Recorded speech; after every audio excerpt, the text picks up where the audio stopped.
അതാണല്ലോ ഏറ്റവും നല്ല ആവശ്യം നമുക്ക്. സന്തോഷം, വളരെ സന്തോഷം. രാവിലെ വിളിച്ചപ്പോ എന്താ പറഞ്ഞേ? ഉറപ്പായിട്ട് രാവിലെ അല്ല, കളിക്കാൻ പോണതിന് മുമ്പ് എന്നും കളിക്കാൻ പോണതിന് മുമ്പ് വിളിച്ച് ഞങ്ങളോട് പറയും. അപ്പൊ ഞങ്ങള് ഓൾ ദി ബെസ്റ്റ് കൊടുക്കും. കളിക്കണേ, നന്നായി കളിക്കാൻ പറ്റും, നന്നായി കളിക്കണം, എല്ലാം നല്ലതാണെന്ന് പറഞ്ഞ് ഇത്തവണ ജയിക്കുമെന്ന് ഉറപ്പ് നൽകി ഞങ്ങൾ വിട്ടത്. ഇന്ന് ഒരു 4 മണിയായപ്പോ വിളിച്ചായിരുന്നു. ഈ മത്സരം തുടങ്ങിയതുപോലെ അമ്മ നല്ല പ്രാർത്ഥനയായിരുന്നു. അതെ, പ്രാർത്ഥനയാണല്ലോ ഞങ്ങൾ ഉള്ളത്.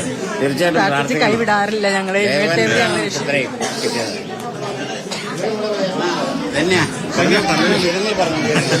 ഏതായാലും ഇവിടെ ക്യാൻഡേറ്റ് വന്ന് റിട്ടയർമെന്റ് കളി കാണാൻ വേണ്ടിയിട്ടാണ് സന്തോഷത്തില്.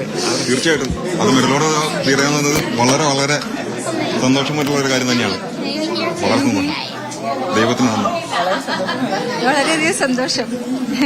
ഞങ്ങൾ ആദ്യമായിട്ടാണ് ഇങ്ങനെ വീട്ടിൽ വന്ന് ആദ്യമായിട്ടാണ് ഗെയിം കാണുന്നത്. അതിങ്ങനെ സക്സസ്ഫുൾ ആയതിൽ വളരെയധികം സന്തോഷം. വാ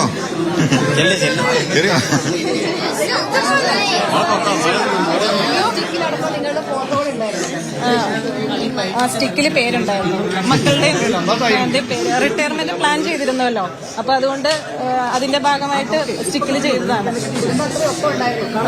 ഉണ്ടായിരുന്നു.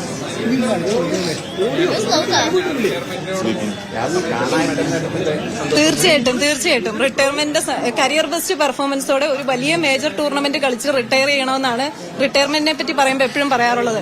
അത് തന്നെ കായിക ലോകത്തെ ഏറ്റവും വലിയ ഒരു നേട്ടം നേടിക്കൊണ്ട് രാജ്യത്തിന്റെ അഭിമാനമായിട്ട് റിട്ടയർ ചെയ്യാൻ പറ്റുക എന്ന് പറയുന്നത് സത്യമായിട്ടും ഇപ്പൊ ഒന്നും പറയാൻ പറ്റുന്നില്ല. അത്രയ്ക്ക് സന്തോഷം, അഭിമാനം ശ്രീജേഷിനെ ഓർത്ത്.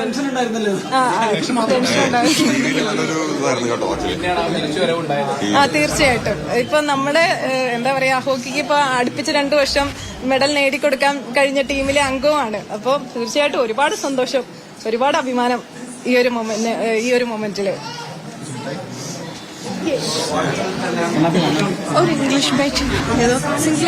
ഇന്ത്യക്ക് വെങ്കലത്തിന്റെ തിളക്കം.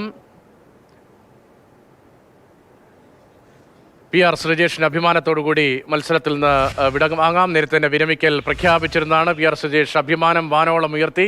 ഇന്ത്യയുടെ മെഡൽ നേട്ടം എന്ന ചരിത്രം കുറിച്ചുകൊണ്ട്, ചരിത്രം ആവർത്തിച്ചുകൊണ്ട്